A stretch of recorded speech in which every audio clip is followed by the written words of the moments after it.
Bonjour et bienvenue au podcast de l'association Stoa Gallica, le stoïcisme aujourd'hui. Pour ce podcast, j'ai le plaisir de recevoir Hélène Buzaré, cofondatrice de l'association Stoa Gallica. Durant ce podcast, Hélène va nous parler des passions dans le stoïcisme, des passions comme la gloutonnerie, la colère, l'envie, la jalousie. Comment est-ce que les stoïciens les ont répertoriées et comment ils recommandaient d'y faire face? Bonne écoute.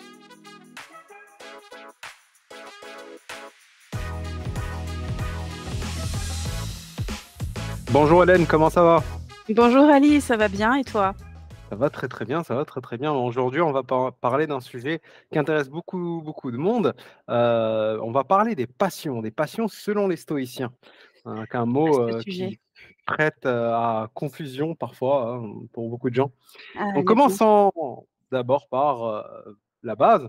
Est-ce que tu pourrais nous expliquer, s'il te plaît, c'est quoi les passions, selon les stoïciens? Alors, bon, il y a une première difficulté au niveau des termes utilisés, c'est que si on utilise aujourd'hui, hein, auprès des gens de notre époque, le terme passion, ce sera en fait compris comme étant un affect, un sentiment, quelque chose d'intense, quel que soit le sentiment et en général, c'est perçu comme étant plutôt désirable. On se dit: «Il y a pas Positif, d'art sans ouais. passion, il y a pas de il y a pas d'amour sans passion», en gros, c'est le sel de la vie et heu et en fait, il faut commencer tout de suite par corriger cette compréhension.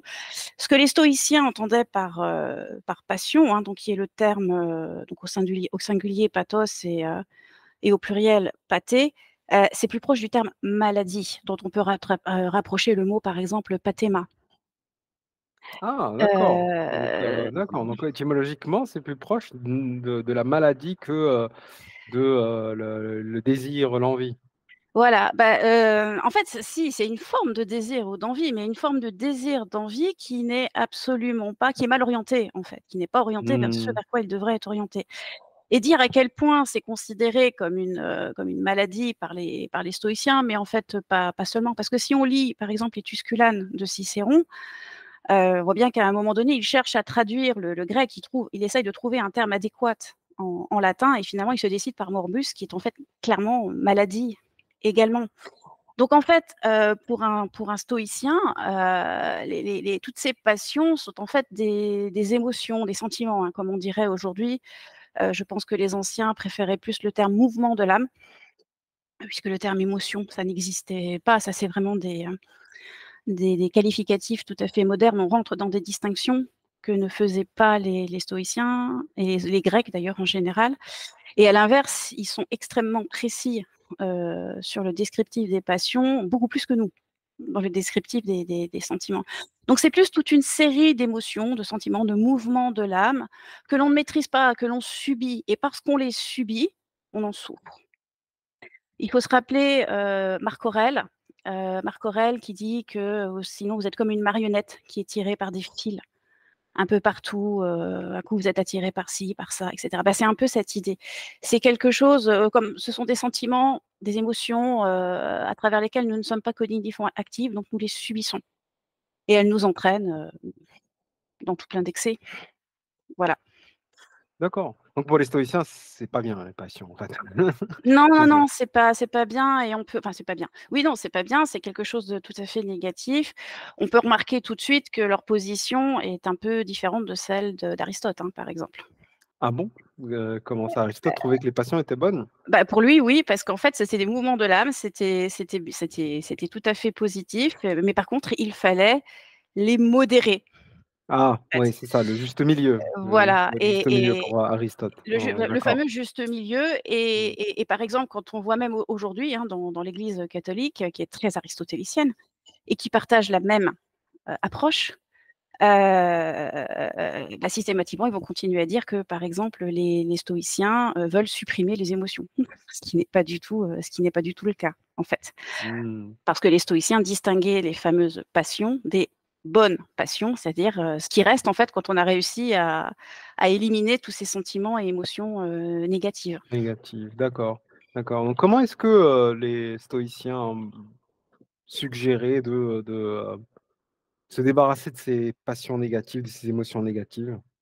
Voilà, il y a plein de choses. En fait, on va en revenir à la base et peut-être à Épictète, parce qu'en fait, c'est celui, même il a développé un petit peu son propre système, mais c'est celui, je crois, avec lequel on a le plus d'informations à travers les entretiens et à travers le manuel. Donc en fait, ce qu'il faut avoir en tête, c'est que pour Épictète, nous n'avons qu'une seule faculté, qui est celle de l'usage des représentations.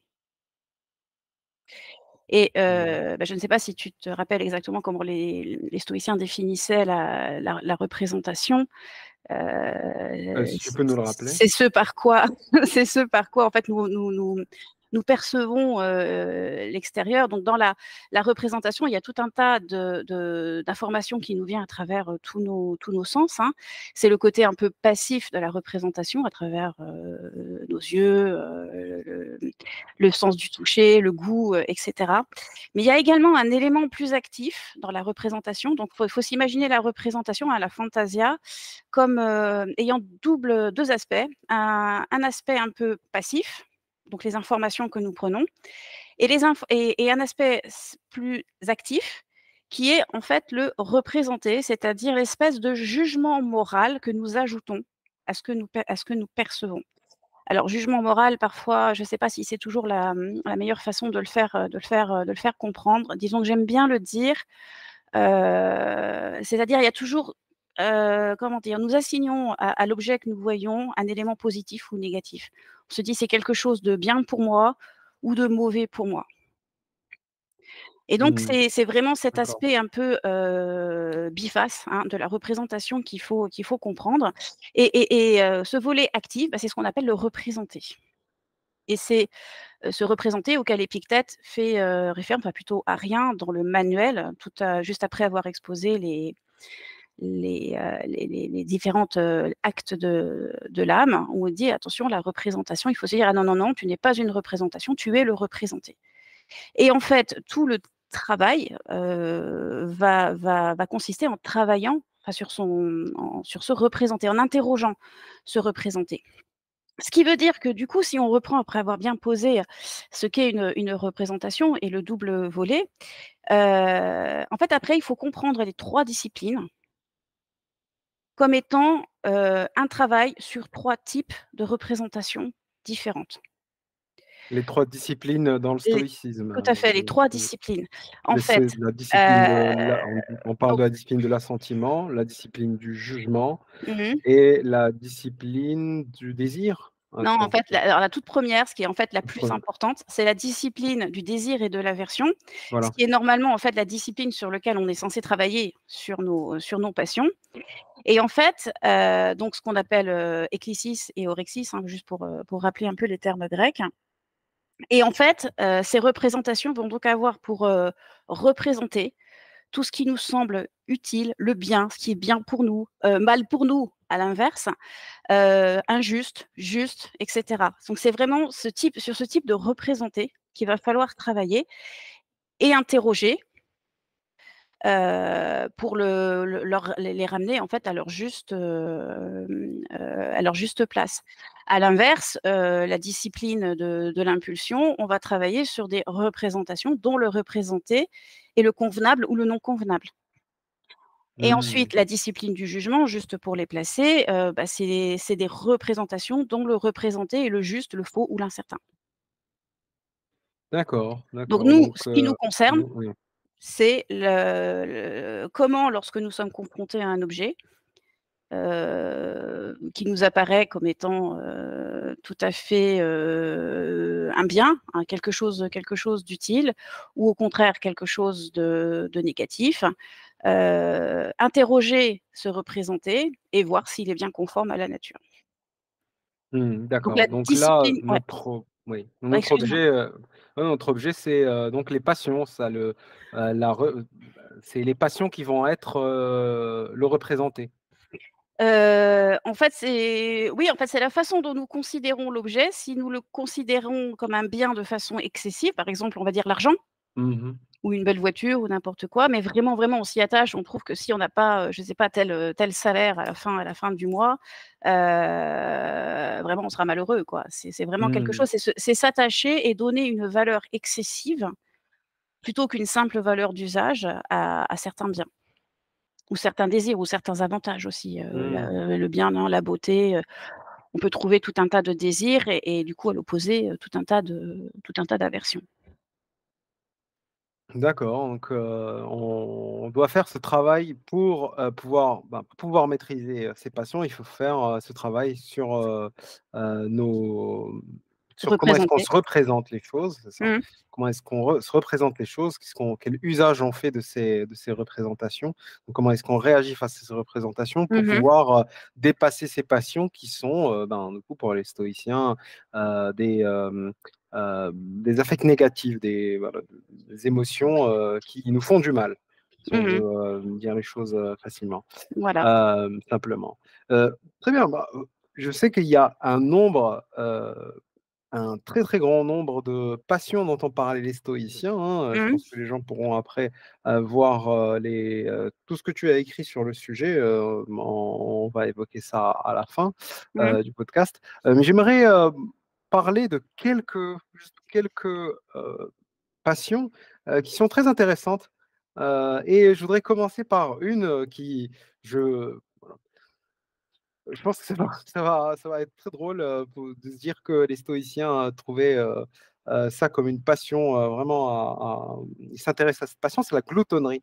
C'est-à-dire, beaucoup manger, c'est ça? Donc, Oui, oui, beaucoup, beaucoup par exemple, c'est la gastrimarga là en grec, mmh, donc c'est oui, je pense que la meilleure traduction c'est gloutonnerie parce qu'ils avaient également, d'autres passions.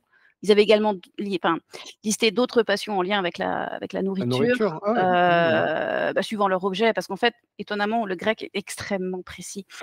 Donc, pour donner un exemple, hein, donc gastrimarga, donc c'est typiquement la gloutonnerie, donc c'est vraiment quelqu'un qui mange plus que, son corps a besoin.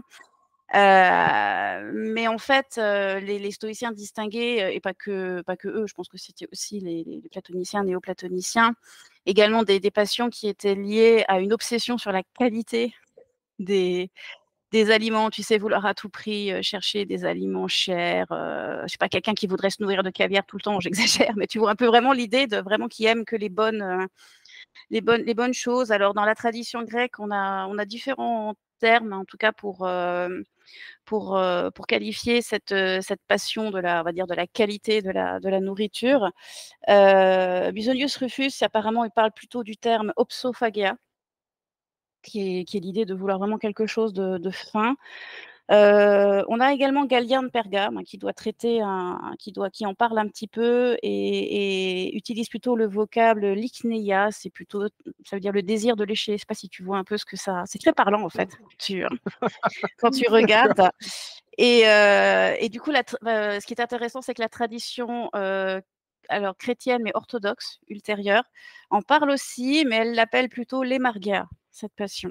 Mais en gros, c'est vraiment alors l'idée, c'est que alors, on l'a pas dans le catalogue, d'Andronicus, hein, mais disons que Musonius Rufus, en fait, dans son discours sur la nourriture, il en parle un peu et bien sûr alors en fait, c'est pas si étonnant, hein, de voir que les stoïciens pouvaient considérer cette passion, comme étant un peu négative. Donc ce sont des passions qui sont classées sous le désir. Donc tu c'est un désir excessif, hein, de Mmh, nourriture.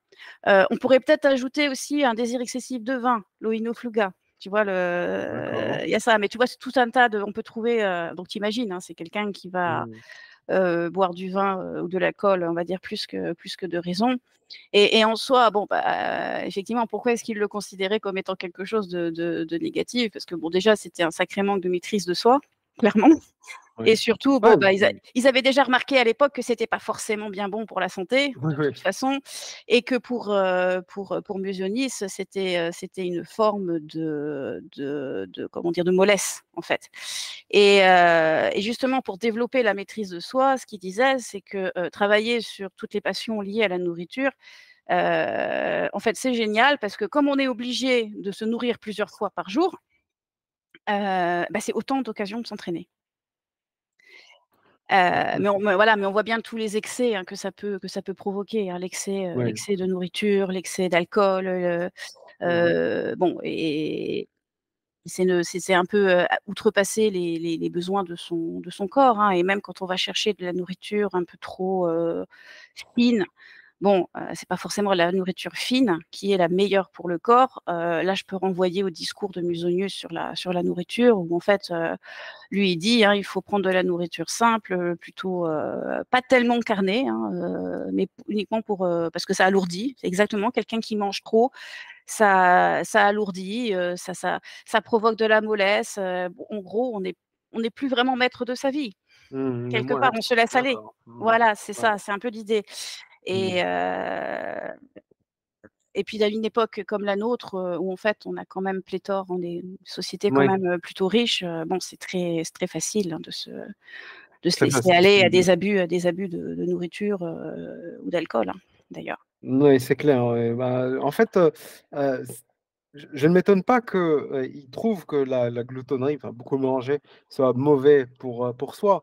C'est Mmh mh. juste que, je ne pensais pas que les stoïciens étaient allés jusqu'à, voilà, catégoriser ça comme une Mmh. passion. Ah, Mmh. voilà, c'est pour ça que, mais oui, je pense qu'en plusieurs centaines d'années, ils ont dû, heu, parler de beaucoup, beaucoup de sujets. Mmh. Dont ça. Oui, donc la gloutonnerie, c'est une passion, donc c'est nuisible, parce que voilà, ça nous rend lents, trop manger, ça nous rend lents, bah, voilà et puis, d'autres formes de mauvaise nutrition, c'est, bah, manger des choses qui sont, trop fines, voilà, trop chères parce que, bah, en fait, c'est pas nécessaire, c'est ça. En fait, Mmh. les stoïciens étaient un peu des utilitaristes. Il faut voir, c'est un petit peu, bah, juste ce qui est nécessaire, c'est est utile et puis après le reste c'est de trop. Donc c'est une passion et qu'est-ce qui cause ça selon les stoïciens? Qu'est-ce qui nous fait aller vers, la gloutonnerie en fait? Ah, bah, en fait, comment dire? C'est toujours se représenter, hein. C'est le fait de se représenter le fait de beaucoup manger ou le fait de manger finement, c'est peut-être un signe de statut social, Mmh. mais bon, on sait peut-être, aujourd'hui, hein, si on interroge aussi les psychologues, et autres, qu'il peut y avoir d'autres choses aussi, derrière, hein. Ça peut être certainement beaucoup plus, complexe, ce qui n'empêche pas de justement de travailler sur se représenter, mais il y a parfois des Mmh. choses qui remontent à l'enfance, hein, aussi. C'est, dans cet Mmh. attrait de la nourriture, une éducation qu'on a pu avoir aussi. Et c'est comme toujours avec ces passions, là, comme ça, le remède peut sembler simple, hein. Bon, ben, travaille, sur ton représenté. Il y a des choses, qui sont en nos pouvoirs, d'autres qui ne le sont pas. Mais, en pratique, il y a tellement de déclinaisons possibles qu'en fait, bah, il faut quand même beaucoup se connaître. Il faut vraiment vouloir et c'est pas toujours par exemple, tu vois, l'addiction à l'alcool, passé un certain niveau, c'est compliqué. C'est là où on passe vraiment à une maladie, on va dire physique, hein, ce qu'aujourd'hui Mouais. appellerait c'est-à-dire qu'en fait, ça atteint carrément le cerveau et les neurones et Ouais, il faut dire que c'est plus vraiment de l'ordre de, oui, représentation, représenter. Il faut voilà, vraiment se faire heu, aider, ouais, c'est tout à fait, par, là, on dépasse ouais, médicalement, par tout ce qu'on sait faire aujourd'hui ouais, de meilleur. Mmh. voilà et on va dire pour la nourriture, c'est pareil, hein, il y a des gens qui ont limité enfin, qui ont développé des pathologies liées à la nourriture, hein. On va penser à la Mmh. boulimie, hein, par exemple. Donc j'absorbe parce que j'essaye de compenser, quelque chose et après je me fais vomir derrière. Donc il y a des choses, au-delà duquel, le stoïcisme va être un peu limité quand même aujourd'hui. Je crois qu'il faut mieux accepter de se faire suivre par des professionnels quand on arrive Mmh. à développer ce type de comportement, hein, dans Mouais. des choses, voilà. Bon, pour autant, on va dire pour les personnes comme toi et moi, qui n'ont pas, qui n'ont pas développé, ce genre de comportement, de maladie, on va dire, pathogène au sens où l'entendent les médecins, aujourd'hui. Il y a peut-être, 2 exercices auxquels on pourrait, ouais, s'exercer pour essayer on va dire de relativiser, la place de la nourriture. Le premier qui est peut-être pas forcément particulièrement, stoïcien, mais ce qui a plus à voir avec la quantité de nourriture qu'on absorbe, c'est essayer d'être attentif à la sensation de satiété. Mmh. Alors D'accord. on en parle aujourd'hui, mais par exemple déjà les pères de l'Église, hein, parlaient déjà de manger juste en dessous de ce qu'on appellerait aujourd'hui le niveau de satiété, Mmh. justement pour s'entraîner à ne pas se précipiter comme un malade sur la nourriture et manger plus que ce que notre corps, a besoin. Mmh. Donc ça, on va dire, c'est assez classique, c'est facile, mais en fait, tout le monde peut le faire et bon, on a peut-être des fois tendance à oublier, des fois quand on rentre du boulot, on a eu une mauvaise journée, bon, on a peut-être tendance des fois à se venger sur le plateau de fromage, je sais pas, avec ça ou autre chose. Mais en fait, ce serait normalement on va dire mais ça veut dire qu'il faut être extrêmement attentif à ses sensations. Oui, je vois, se connaître, Il faut être, pour en savoir lien qu'est-ce qui provoque. Qu'est-ce qui en provoque, c'est, ça? Est-ce que c'est, la fatigue, le stress, oui, qu'est-ce qui nous fait manger plutôt mmh que d'essayer juste d'y aller et dire: «Non, je vais pas manger» ou oui, ça je comprends tout mmh, à fait, d'accord. voilà. Et il y a peut-être un deuxième exercice, auquel on peut penser, c'est essayer de relativiser parce que bon, quand on mange, il y a toujours le plaisir et c'est tout à fait, normal, hein, pour qu'on puisse, s'alimenter, il faut que, la nourriture soit liée à un plaisir. Mais c'est l'idée que lorsqu'on considère un aliment, de pas se concentrer que sur le plaisir qu'il peut apporter et essayer plutôt de voir ce qu'il nous apporte au niveau nutritionnel. C'est-à-dire effectivement quand on a un gros gâteau au chocolat, peut-être essayer de dire: «Là, j'en ai pas forcément besoin là aujourd'hui». Je dis pas qu'il faut pas manger de dessert, mais ou des fois du sucré, hein, l'appétence du sucré tout simplement. Mmh. Essayer de considérer les aliments, non par le plaisir qu'ils nous apportent, mais par on va dire les nutriments Oui, si je me leur utilité, quoi. leur utilité, voilà. Et en fait, quelque part, quand on lit la diatribe de Musonius sur la nourriture, c'est un peu ce qu'il dit, hein, en fait. Ouais, c'est Heu, qu'est-ce qui nous sert, en fait, ouais, oui, toujours cette approche assez utilitariste, voilà, il faut de la des nourriture saine. stoïciens. Voilà, il Mmh. faut de la nourriture saine, les fruits de l'arbre, qui tombent à côté, des fromages, des céréales, ce genre de choses, quoi. Voilà, mais c'est pas toujours évident. Ceci dit, effectivement, quand on fait les courses et quand on regarde les étiquettes, ça peut refroidir un peu. Quand on essaye d'approcher enfin d'adopter cette approche, ça peut Il y ça a peut aider un petit peu à relativiser. Oui, Je dis pas qu'on je y vois, arrive il tout y le a temps. aussi c'est vrai, c'est vrai. Ouais, je comprends, je comprends. Passons donc, à une autre, grande, grande passion. Mmh. C'est, j et qui est très chère aux stoïciens. Je ne sais pas pourquoi ils étaient très attachés à parler de la colère. Ouais. Est-ce qu'ils étaient susceptibles, justement à la colère? D'ailleurs Épictète, sûrement oui, hein, vu que quand on le lit, on a l'impression qu'il est en train d'engueuler tout le monde. Et C'est vrai donc que la ouais, ouais. colère, donc comment est-ce que, ils définissaient la colère, et qu'est-ce qu'elle a de particulier chez eux? Alors en fait, les stoïciens, alors c'est pareil, hein, ce sont une famille de passions, parce que je pense qu'on peut parler de famille qui est également classée sous le désir, hein, épithumia, en grec. Et en fait, ce qu'ils entendaient par colère, ce n'est pas forcément le comportement excessif, c'est de quelqu'un vraiment en colère, le mec, ou la nana toute rouge qui perd complètement, la maîtrise de lui-même, ou d'elle-même. Bien sûr, ça fait partie, de la colère, de l'orgueil, comme il disait. Mais en fait, dans cette passion, on va dire qu'il pouvait y classer, en fait, toute forme d'agressivité, extériorisée ou intériorisée. C'est-à-dire qu'en fait, on va trouver, par exemple, des passions comme l'emportement, thumos. La rage également. Bon, bah, là, c'est entre la rage et la ouais, ça c'est que vraiment on a passé un stade supérieur. La rancœur, ce genre de choses, l'irritation, ce genre de choses, tu vois? C'est un peu, donc on a vraiment plein de choses et je crois même que, Sénèque là, sur son traité, de la De colère, la au tout colère. début du traité de la colère, à un moment, il parle des différentes formes de colère identifiées par les Grecs et je crois en fait que quelqu'un qui ronchonne ou qui est de mauvaise humeur, ça pouvait également être considéré comme une forme De de colère, colère. d'accord, donc en fait, Voilà, eux, la colère, c'était un large spectre, presque ouais. d'émotions qu'aujourd'hui on serait peut-être un peu plus, précis où on pourrait, parler de plusieurs, choses différentes. Mmh. Pour eux, tout ça, c'était, pour eux une mauvaise passion, enfin une passion, destructrice. Ouais, ouais, ouais, et même des formes assez, enfin qui où on se dit nous en fait, oui bon ben voilà, je suis un petit peu agacée, ou un peu irritée par un tel, mais en fait c'est également une forme de colère. C'est-à-dire qu'en fait si on se regarde, honnêtement, on est tous concernés. On a tous, Mmh. on fait tous l'expérience de cette, de ces manifestations, de ces mouvements de l'âme, et en fait, pardon, excuse-moi.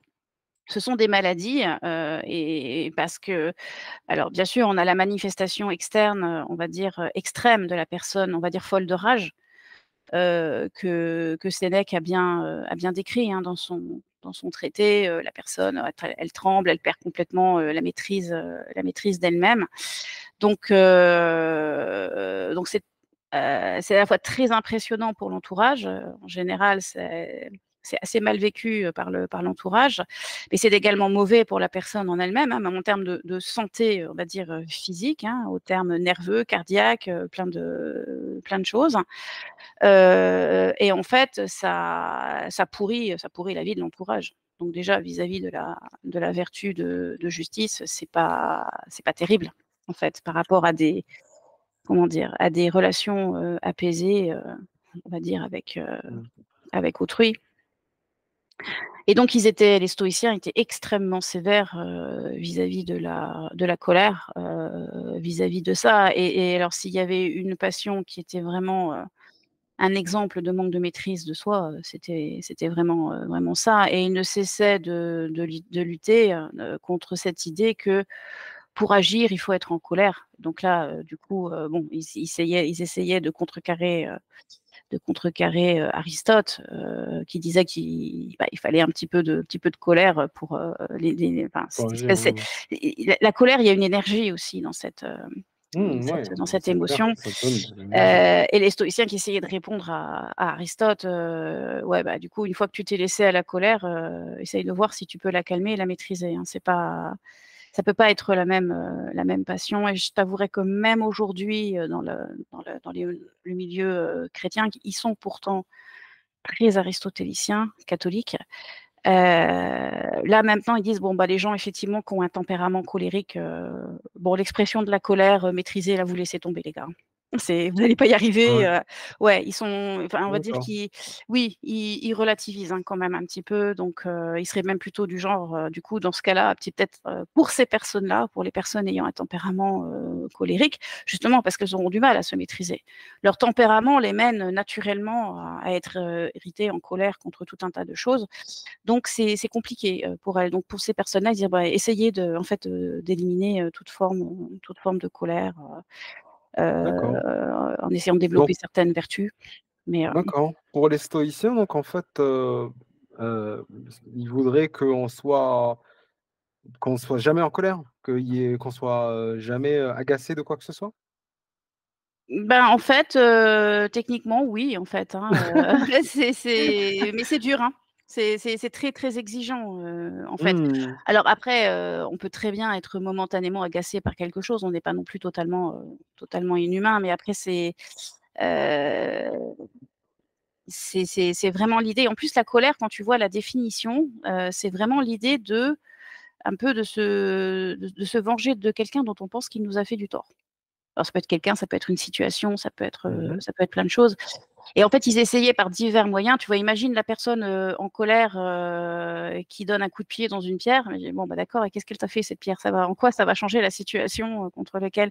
Donc en fait, ils essayaient par tout un tas de méthodes, heu, visant à faire évoluer le regard de la personne sur la situation, en la remettant par exemple dans la perspective de la nature, hein, tout simplement. Heu, son point de vue sur la situation qui fait que, de son point de vue, il se considérait comme étant justifié à être en colère. Si on se met en colère, c'est qu'on pense que c'est la situation adéquate, le truc à faire à ce moment-là.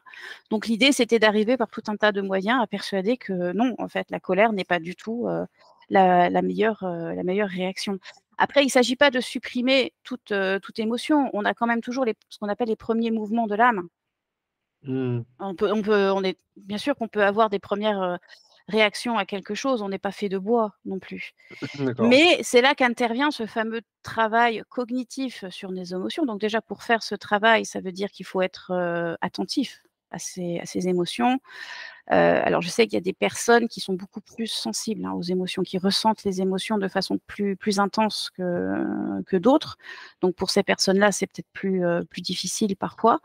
Mais il faut déjà commencer par prendre conscience de ces mouvements de l'âme et de toutes enfin les manifestations, corporelles aussi, hein, qui les accompagnent et après essayer de travailler par le jugement sur la représentation que nous avons de la situation, de la personne dont on si c'est une personne, hein, dont on pense qu'elle nous a offensés, insultés, manqué de respect. En fait, tu vois, on peut trouver plein de choses et par exemple, pour développer, une vertu là qui s'appelle, la qu'on appelle la patience, Épictète conseillait de considérer ces personnes comme des entraîneurs. Mmh.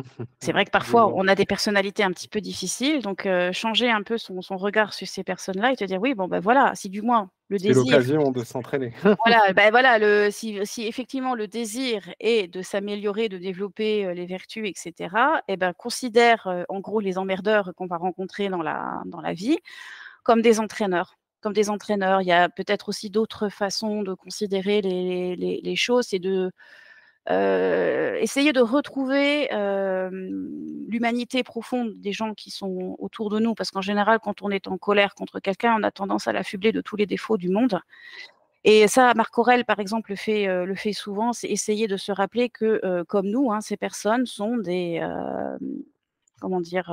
Ont le fragment de Dieu en elles, tu vois? C'est un bon, là, tu rentres un peu plus dans la religion, mais c'est essayer je veux dire, de redonner une humanité à la personne à laquelle on en veut ou que l'on déteste. Tu vois? C'est par ce genre Mmh. de petits exercices qu'on peut peut-être, qu'on peut certainement,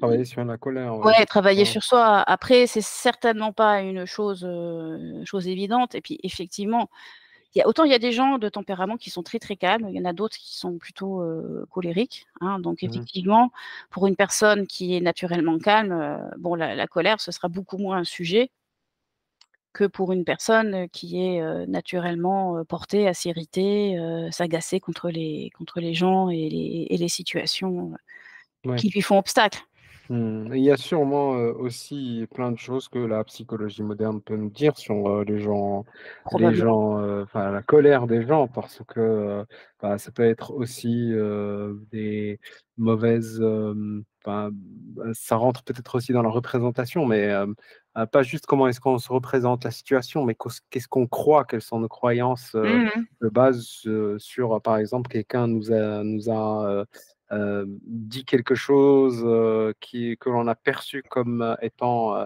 un manque de respect, mais en fait, qu'est-ce qui Mmh. fait que tout de suite on l'a perçu comme un manque de respect alors qu'en vérité, ce n'était pas de sa part, Oui. un manque de respect, c'était juste, Mmh. une observation ou alors, voilà et nous on l'a perçu comme ça, mais ça c'est pas sa faute, c'est pas la faute de la personne en face, c'est notre, nos croyances, ce qui est construit en nous qui nous a Mmh. fait, ce mouvement de l'âme qui est la colère, Mmh.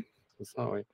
Ouais, ouais, Ouais. je vois. Mais après sur le jugement, là, je vous conseille quand même d'écouter les interventions de Michael Pichat, Oui, qui est mais passé qui chez est toi déjà d'ailleurs passé, aussi, oui, voilà. il est passé dans Il y a je crois qu'on a plusieurs vidéos, sous le site de Stoa Gallica et il a quand même bien travaillé, hein, cette notion de jugement, notamment aussi l'année dernière, lors du dernier, la dernière rencontre stoïcienne et c'était mmh, assez intéressant, mais ça donnait de bons exemples, et en plus contemporains, par exemple dans le monde professionnel, ce qui est notre réalité à beaucoup d'entre nous.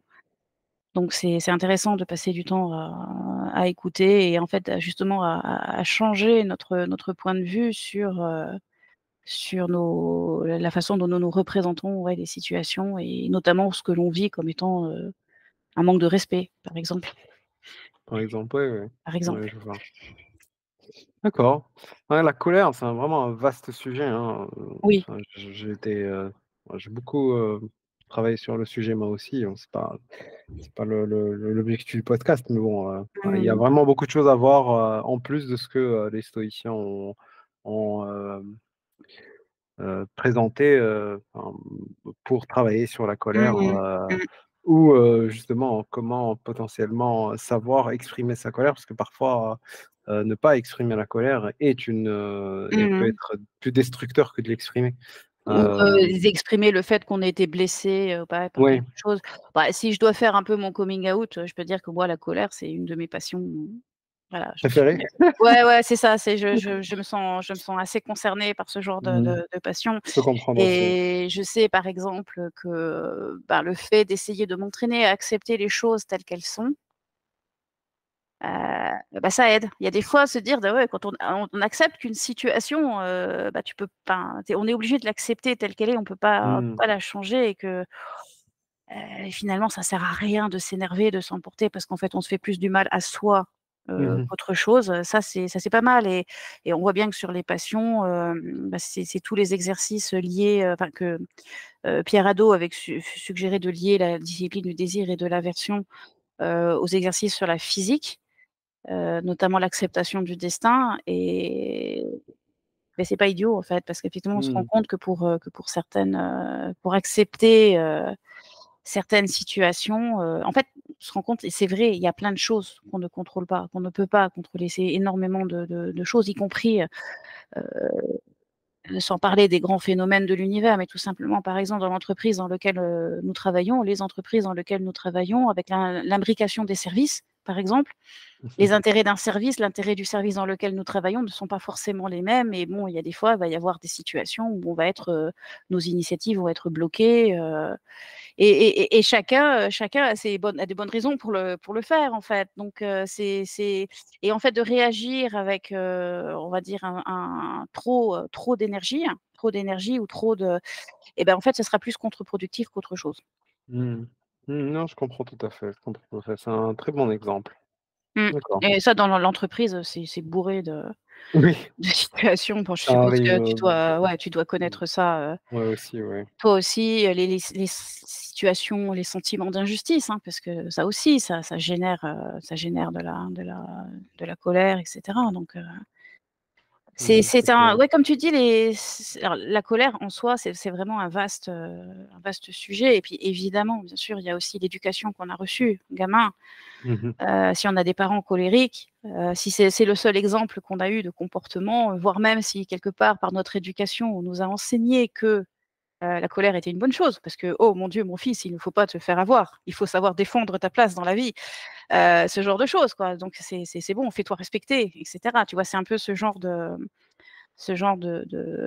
choses, Le c'est message, sûr ouais. que, bah, voilà, parce qu'en fait, on va considérer cette attitude comme étant tout à fait justifiée, nécessaire et tout le travail des stoïciens, quand tu lis par exemple le traité de Sénèque sur la colère, hein, tout le début de son traité, c'est un peu d'essayer de dire: «Ouais, mais non, en fait, tout le monde croit que la colère est utile, mais en fait non, non, non, je vous dis que c'est pas du tout utile, que vous pouvez vous» alors lui, il dit se venger, alors je ne sais pas si c'est la traduction du latin, mais en tout cas, faire justice, sans avoir recours, à la colère.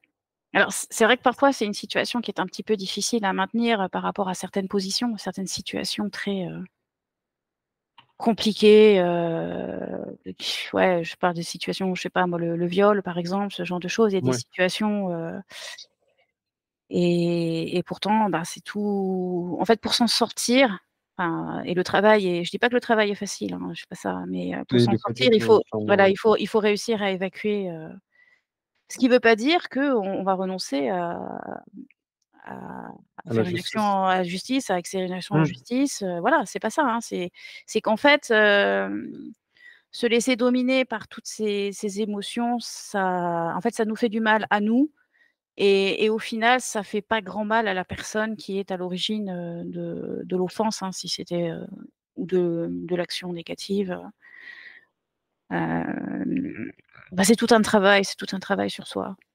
Mmh. C'est vrai, c'est vrai. Alors pour rester dans les bons sentiments, on va passer à à une autre, passion qui Ouais. est, l'envie. L'envie chez les stoïciens, comment est-ce qu'ils définissent, d'être, envieux? Ouais, Dis-moi. alors ça, ce sont, à mon avis, des passions très, très intéressantes, parce que disons que moi, personnellement, je les trouve, tout aussi négatives que la colère, tout aussi, les on disait tout à l'heure que les stoïciens, avaient beaucoup parlé de la colère, à juste titre, mais en fait, ce genre de passion, l'envie ou la jalousie qui sont des passions plus discrètes, hein, parce qu'en place, ce sont des passions qui sont classées sous ce qu'on appelle la tristesse, hein, qui est plutôt une forme de frustration. Donc, quand l'objet ou la chose que nous considérons comme étant un mal est effectivement là, présente, donc c'est cette espèce de rétractation tu vois, de l'âme que nous pouvons ressentir. Et là aussi, dans le descriptif de ces maladies, hein, parce que les stoïciens avaient une nosologie assez précise, ils distinguaient par exemple l'envie, donc le grec qui dit phtonos, de la jalousie stricto sensu qui est zélotopia. Donc en fait, l'envie, hein, pour faire simple,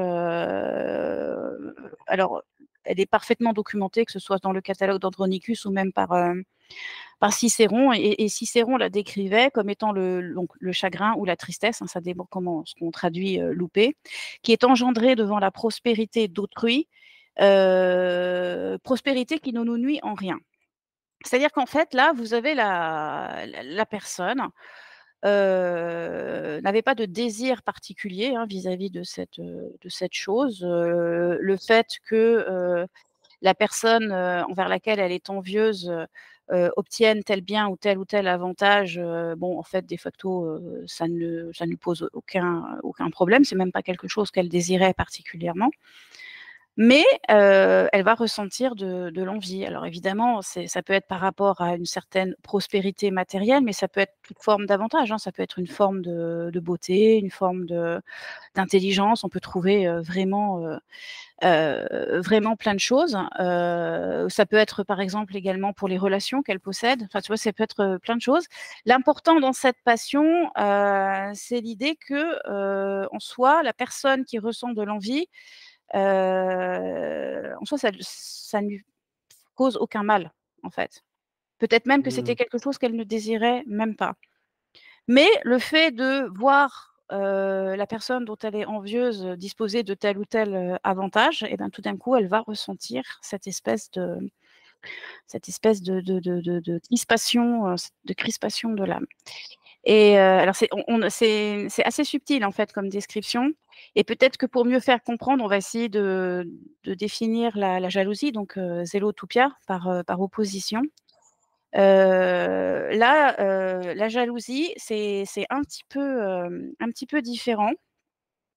C'est le chagrin ou la tristesse qui vient que quelqu'un possède, ce qu'on a soi-même désiré.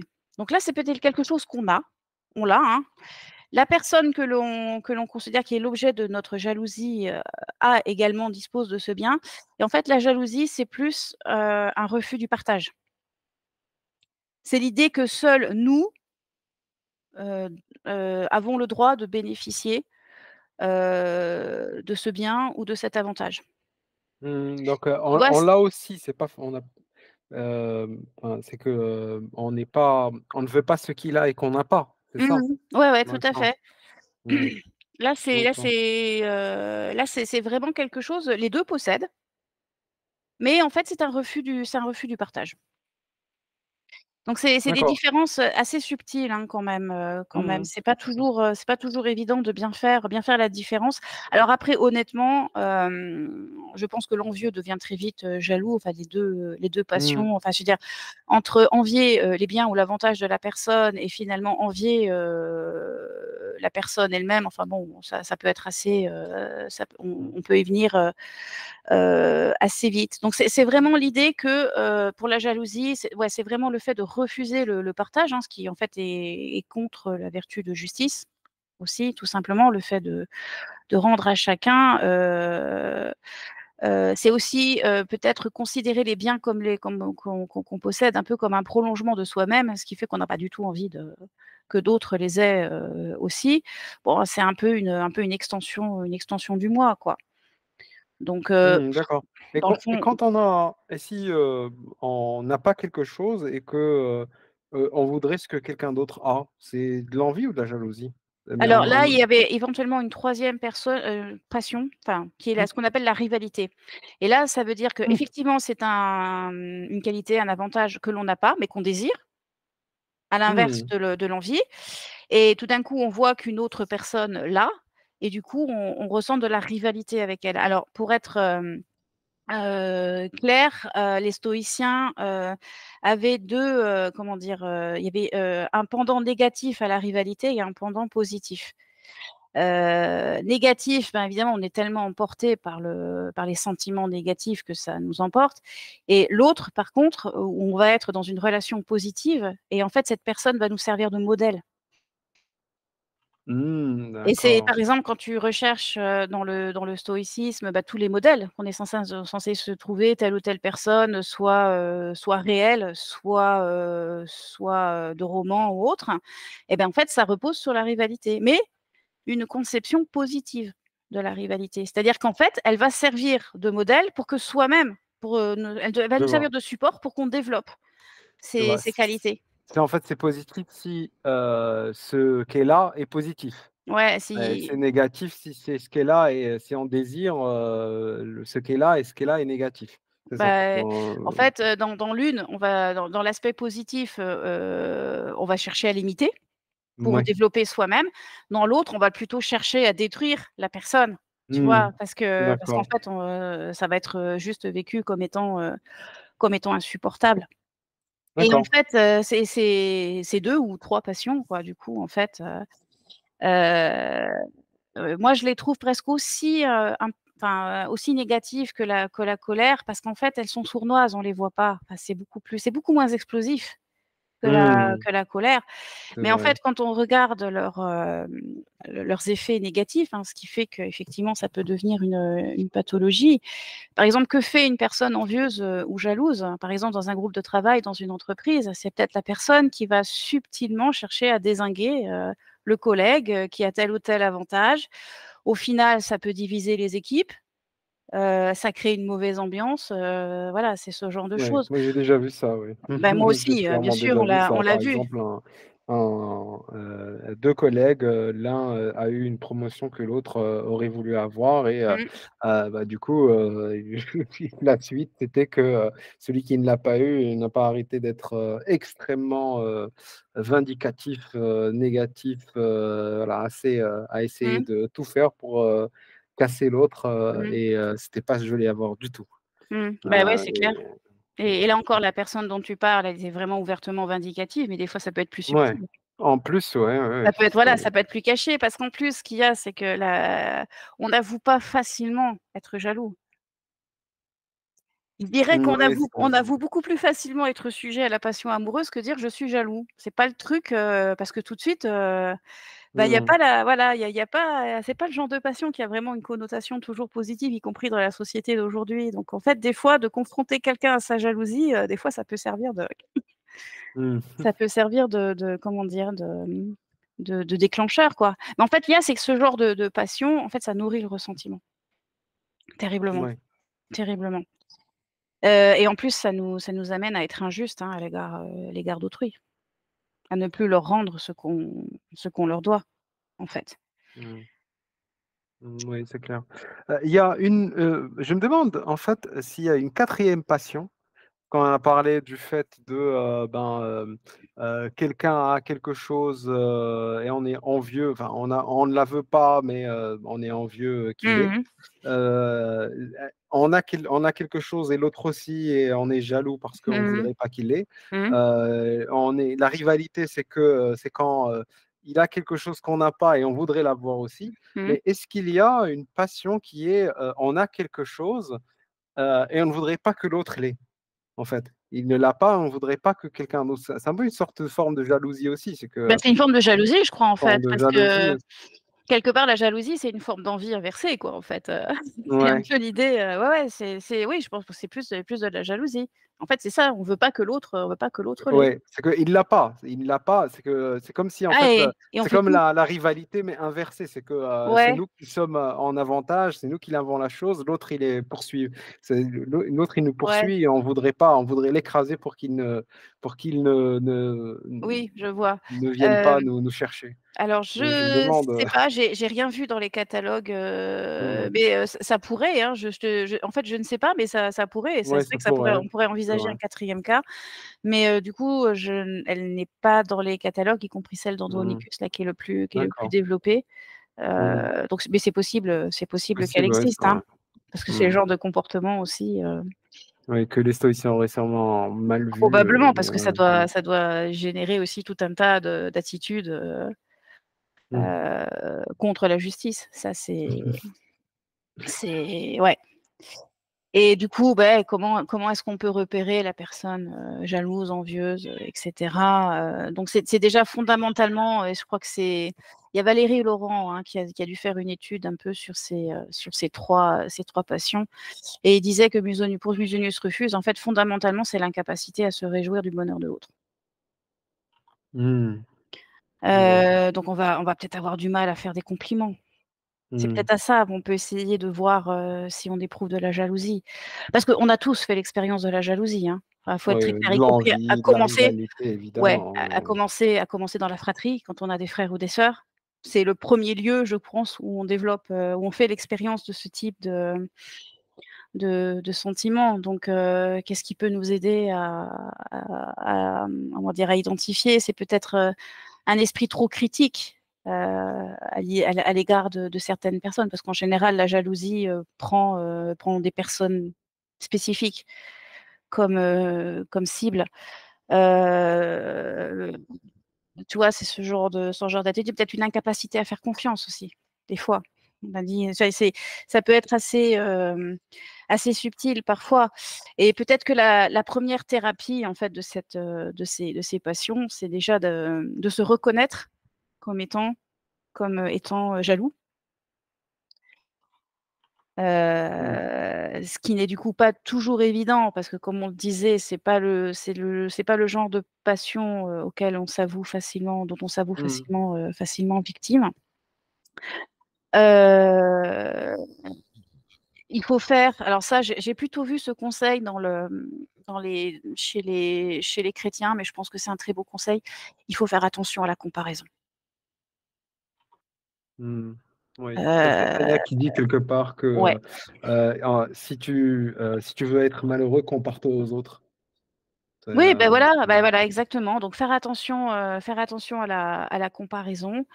Quelque part, on dirait peut-être aujourd'hui que derrière la jalousie, l'envie, bah, il y a peut-être un manque d'estime de soi aussi. Ça, c'est pareil, on pourrait peut-être retomber, dans l'enfance, enfin essayer d'examiner les causes, profondément dans l'enfance. Il y a à tel point que, pourquoi est-ce qu'on passe notre temps à être envieux ou jaloux des autres? C'est que quelque part, on ne reconnaît pas nos propres qualités, ce qu'on a. mmh, Donc c'est peut-être aussi un manque de gratitude vis-à-vis de ce qu'on est, hein, parce qu'effectivement, on n'est peut-être pas, un tel, super fort, super joli, super riche et cetera, mais pour autant, nous avons notre propre valeur et c'est déjà arriver à l'apercevoir, ce qui n'est pas toujours, évident pour certaines personnes et surtout, en éprouver de la gratitude, de la reconnaissance. mmh, Et donc là, ça peut aider à travailler un peu sur l'estime de soi. Heu, alors des fois, ce qui peut être assez intéressant comme exercice, vis-à-vis de la jalousie pour en faire une espèce de test de connaissance de soi, c'est que, en fait, quand on sent qu'on éprouve de la jalousie, essayer en première étape de déterminer où est le manque. C'est-à-dire que et notamment là, si on va travailler sur l'estime de soi, si on envie un tel pour sa beauté, c'est peut-être que quelque part rétrospectivement, nous nous considérons comme étant pas beau, pas à l'inverse, ouais. pas intelligent et cetera. Donc c'est déjà identifier le manque et à partir de là, voir si est-ce qu'on y peut ou pas quelque chose? Bon effectivement des fois, on n'y peut pas et auquel cas plutôt s'entraîner à l'acceptation Si effectivement on aurait pu quelque chose, se dire, dans quel cas je peux travailler pour essayer d'améliorer ça, chez moi. Et tu vois, ça peut être transformé un peu comme, exercice de connaissance de soi. Oui, je vois. Mmh. D'accord. Alors on a vu, là, pas mal déjà de passions, hein, on Mmh. a vu la gloutonnerie, la colère, l'envie, la jalousie. Mmh. Quelles sont rapidement les autres passions dont ont beaucoup parlé les stoïciens, qui où ils ont vraiment, où ils se sont focalisés, beaucoup? Hem, alors il y en a tout plein. J'ai l'impression que c'est un champ, d'études, presque sans fin, les passions. Disons que, pour mémoire, ce qu'on peut dire, c'est que chez les stoïciens, les passions se classent entre 4 grandes familles. Donc les premières, c'est les passions qui sont classées sous l'épithumia, c'est-à-dire le désir. C'est le désir, alors on va dire que l'objet de ta passion, il est soit dans le futur, soit il est absent. Donc tu vois, tu tends vers quelque chose. Tu es vraiment dans le manque un petit peu aussi là, tu vois? Tu tends vers quelque chose. Typiquement, toutes les passions sur la colère qu'on a vues tout à l'heure, sont des espèces parce qu'en fait, tu vas chercher à te venger de quelqu'un, mais c'est plutôt dans le futur, tu vois? C'est quelque chose, tu vas pas pouvoir qu'est-ce qu'on a encore dans ces passions? C'est toutes les passions qui sont liées à l'argent, bon, la nourriture, toutes les passions liées à la nourriture qu'on a vu tout à l'heure, mais ça va être l'argent, le désir de réputation, le désir amoureux aussi, tu vois? Cette espèce de manque. À l'inverse, tu vas avoir toutes les passions qui sont classées sous les phobies, enfin, ou les craintes, ça dépend comment tu traduis, phobos. Et comme tous les désirs qui peuvent être, hyper variés, parce que dans les désirs, c'est pas que les désirs non plus d'un bien matériel, mais ça peut être, de façon plus immatérielle, le désir de solitude, le désir de lecture. Tu vois, tu as un nombre de désirs et à l'inverse, tu as un nombre de peurs qui sont tout aussi, qui est tout aussi, comment dire? Important. Et disons, qu'est-ce qu'on va trouver un peu sous ce type, de passion? Pas mal, également. Tu vas avoir, toutes les phobies, par exemple, l'angoisse. Épictète en a beaucoup parlé de l'angoisse, tu sais, on dit, agonia, en grec. Il y a une diatribe de sa part que l'on trouve, dans les entretiens. Et avec un traitement, purement, cognitif, hein, d'ailleurs, de cette, passion qui est assez intéressant. Tu vas trouver des choses comme la fainéantise, la lâcheté, Délia, que je trouve que moi, assez importante, parce que ça, c'est le genre de passion dont on fait l'expérience également, en fait, très régulièrement, hein. Par exemple, quand on n'ose pas faire ce qui est juste, justement parce qu'on craint des conséquences, pour nous-mêmes, principalement, ou pour autrui, tu vas avoir l'effroi, la frayeur, la stupeur. J'avais publié sur le groupe un certain nombre, d'essais, de descriptions, en fait, de ces passions. Et ensuite, tu as les 2 dernières familles, hein, de passions qui sont plus liées à des biens présents, hein. C'est-à-dire que là, au lieu d'être dans le futur ou dans l'expectative, en fait, ce que l'on craignait ou ce que l'on souhaitait est présent. Donc on fait vraiment comment dire? On l'expérimente vraiment. Donc on a toutes les passions qui sont classées sous toutes les frustrations, les désirs. Donc tu vas avoir le dégoût, le désagrément, ce genre de choses. Toutes les passions qu'on a vues, hein, la jalousie, l'envie, et cetera, tu vois? Qui créent des espèces de crispation de l'âme. Et ensuite, eh ben, il y a toutes les passions, qui sont liées où, une fois ce qu'on voulait, en fait, arrive vraiment. Et là, on se complaît dedans, tu vois? Il y a un exemple, on a très peu de passions qui nous ont été transmises là-dedans, mais par exemple, il y a une passion que je trouve très intéressante, c'est la joie malveillante, tu vois? C'est se réjouir du malheur d'autrui. Donc là, ce que l'on souhaitait arrive, il est vraiment là, et en fait, c'est cette espèce de dilatation de l'âme, mais simplement, mais mauvaise, quoi, en fait. Parce qu'en fait, on s'éclate parce que la personne, à qui on souhaitait faire du mal, souffre, effectivement. Donc en fait, voilà, Fascinant, ouais, fascinant. tu as tout un enfin, heu, tu un lexique descriptif des émotions, enfin, ce qu'on appellerait aujourd'hui émotions ou affects humains, qui est assez impressionnant. Et pourtant les listes qu'on a ne sont pas complètes, hein. Je pense qu'on pourrait, peut-être, une lecture attentive des textes, on pourrait peut-être en identifier d'autres. Mais c'est un Mmh. vaste sujet, très vaste Ouais, ouais. sujet. Ouais, et un sujet fascinant, parce que c'est énormément, Mmh. de cas, voilà, de patients qui sont traités selon aussi, comment est-ce que, on se vit. C'est-à-dire, Mmh. le fait qu'il détaille, beaucoup, beaucoup les patients, ça fait aussi que, on peut se reconnaître, selon les situations, c'est Ouais. c'est assez précis et c'est pratique et ouais, je trouve ça fascinant. Ça fait partie de la thérapeutique, d'avoir ce Mmh. qu'on peut appeler une nosologie aussi détaillée, Mmh. dont on voit encore de bons exemples, hein, dans la tradition, chrétienne orthodoxe. Là, ils ont un truc, c'est super dé et bah, c'est sûr que quand on voit le descriptif de certaines passions, ça fait pas envie et c'est le but. C'est l'idée, c'est de créer une espèce de choc, hein, salutaire pour fait qu'en fait, ça nous montre un peu tout le côté pervers de ces émotions et surtout ça peut nous aider beaucoup plus facilement à les détecter si jamais il nous arrivait d'en faire l'expérience. Mmh. D'accord, je vois. Merci beaucoup Hélène pour, toutes ces explications.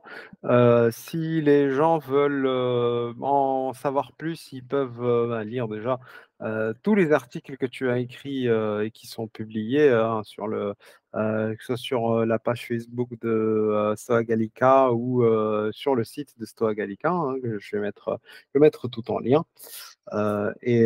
J'espère qu'on pourra continuer le travail sur les passions, des stoïciens, au sein de l'association, Mmh. avec tout ce que tu as fait qui est, vraiment remarquable. Bah, merci, d'ailleurs, j'aimerais bien s'il y a des gens qui sont intéressés pour travailler parce que le sujet est tellement vaste, je pense qu'une personne toute seule, c'est C'est peut-être mission difficile. impossible, c'est difficile, donc s'il y en a que ça intéresse, d'explorer ce sujet, pourquoi pas? Ça peut être intéressant. Oui, absolument. Bah, le message est lancé, à toute la communauté, Mmh. qui écoute le podcast. Merci Merci. beaucoup Hélène. Allez, bonne soirée à toi. C'était le Stoïcisme aujourd'hui, podcast de l'association Stoa Gallica. Merci pour votre écoute.